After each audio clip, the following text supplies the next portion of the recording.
Heute ist Mittwoch. Wir haben den 21. Januar. Into forming the present perfect tense or perfect with weak verbs. We're going to get into a little bit more detail now. The first thing I'm going to do is refer you to a website. Oops, I can't flip around on the middle of a video. See how it works to continue on and meld these two. The website is called powershow.com. I will send a link of it to you or put it on D2L. We're going to skip quite a bit of this because you've already seen some. Das Perfekt by Frau Woodhouse. Again, it's the conversational past. For weak verbs, we use the past participle, das Partizip Perfekt of weak verbs. We add a T or ET to them, depending on what the stem ends with. And then in the front of the verb, we add ge. If you remember that, spielen becomes gespielt. Haben, gehabt. We've got ge plus the stem plus T or ET. Notice how if the stem ends in T, we add ET because it's too hard to say gearbeitet without that E in there. Reguläre Verben, she gives you a list of many of them. Brauchen becomes gebraucht. Faulenzen, to be lazy, becomes gefaulenzt. Geglaubt, gehört. I hope this is focused enough for you. That's a little better. Feiern, gefeiert. These are all weak verbs. German is mostly made up of weak verbs. You could ignore that reference to the textbook because that's not the book we use. Again, these are in the appendix of your book, A8, A20, A21.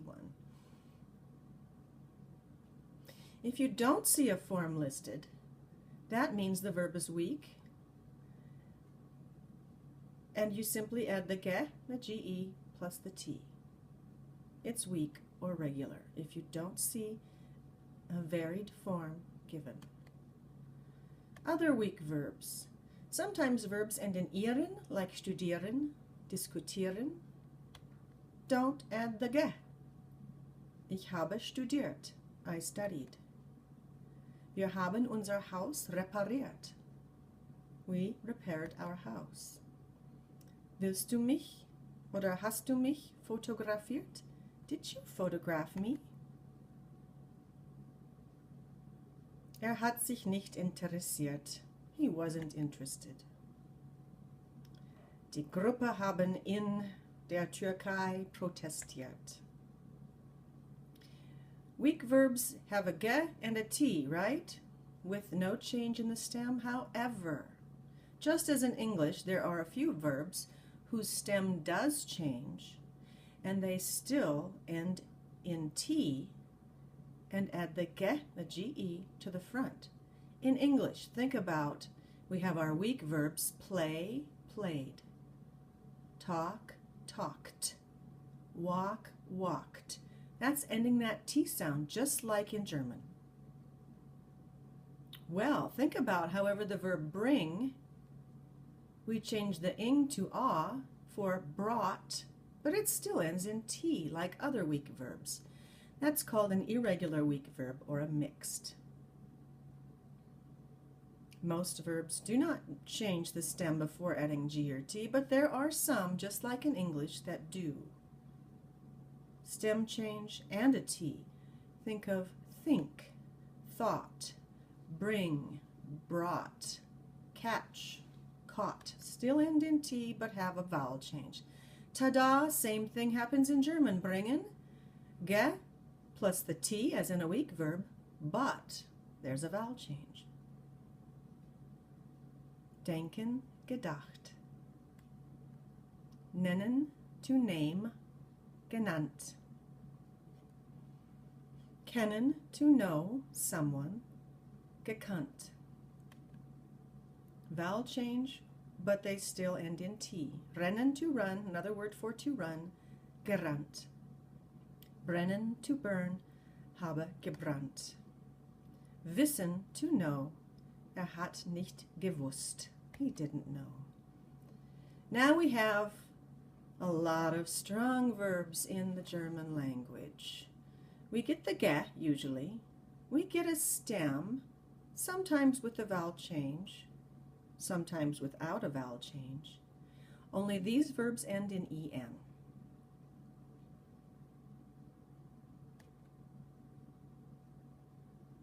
In the majority of these cases, the stem of the verb will change in the past participle. Unfortunately, some of them won't change and you won't know why.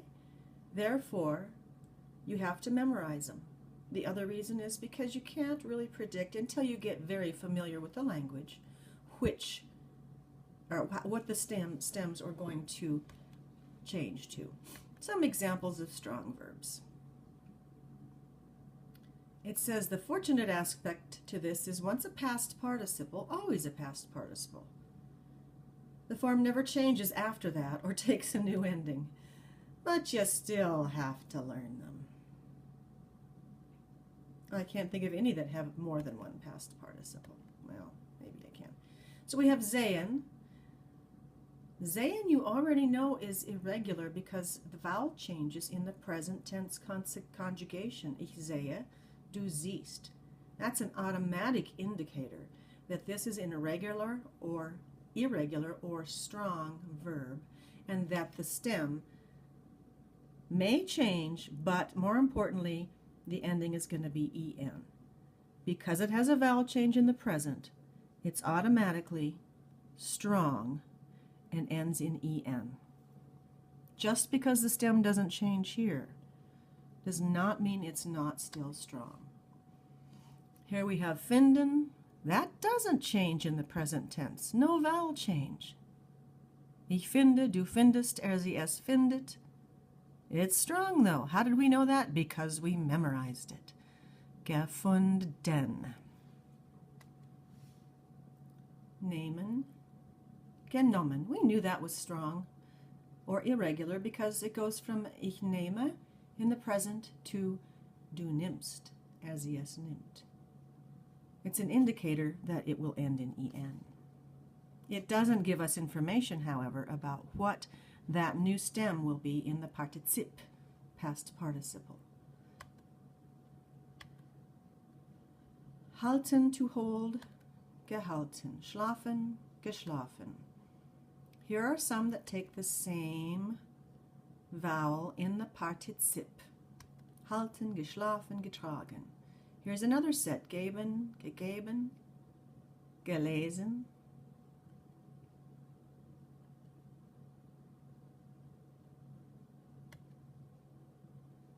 To lie, past participle, lehn.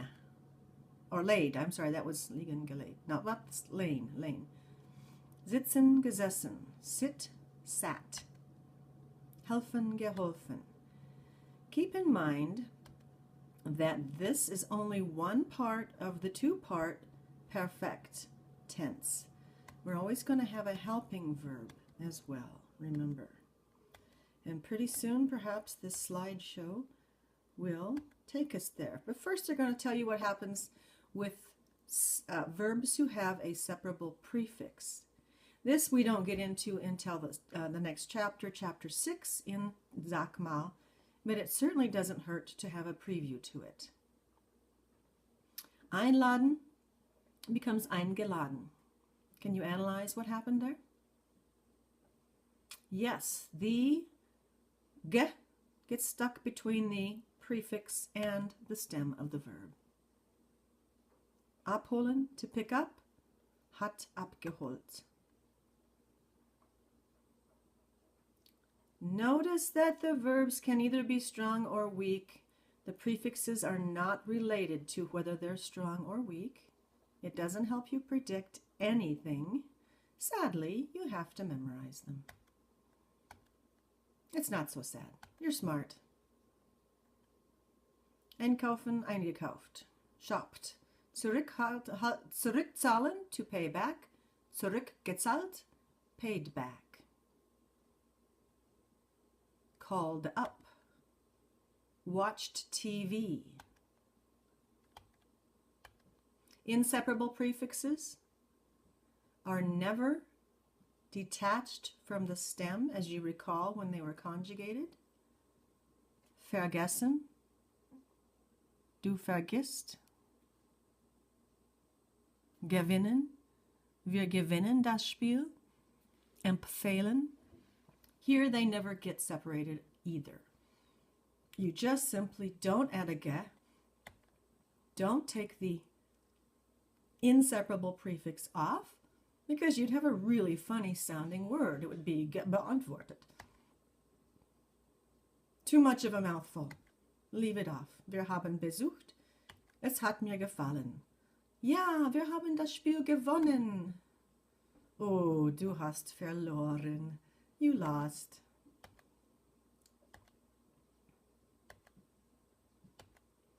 Word order, which we covered the other day.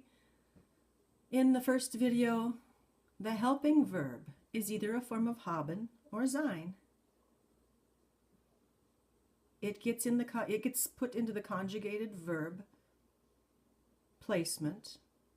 So either verb second in a statement, or where does it go in a question? Yes, it goes first. The auxiliary or helping verb is second. The past participle, the past participle is written last. Hat gespielt. Die Leute haben einander getroffen. They met each other. Die Leute first, haben, second position, getroffen at the very end.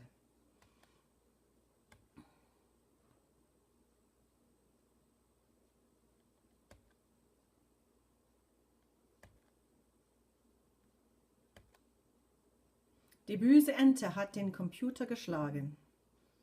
Das hier ist eine Ente, Computer, und was mit dem Hammer macht, ist schlagen. Hat den Computer geschlagen.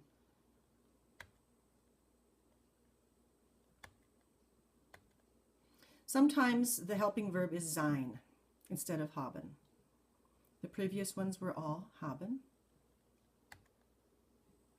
Sein. What do these verbs have in common? Ist gestern gekommen? Kommen. Oop, I'm going to skip that and let you analyze a little bit. Oop. Aufstehen. What does that have in common with kommen? What about fahren? How is that like the verb kommen? Think about what it means. Fliegen. Gehen. Do you see a common thread?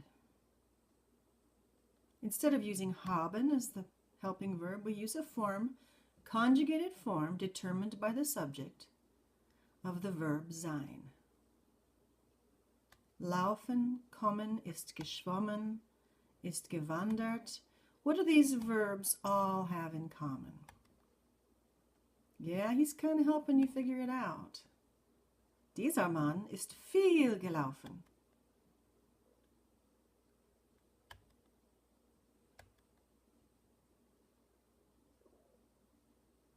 Except for that one. We're going to go back now. Laufen, schwimmen, kommen, wandern, geworden. They all show change in location. Kommen, you get from here to there. Same with laufen. Schwimmen, you can use as a means to get from here to there. Wandern, change in location. Worden, however, geworden from the verb werden. If you recall, werden means to get or become, like to get sick. Ich werde krank. Ich bin sehr krank geworden. So again, it's another change. What we say is the verbs who take sein have to show a change in location, like kommen, laufen, or a change in condition or state of being. If you are one way and you become something else, you are changing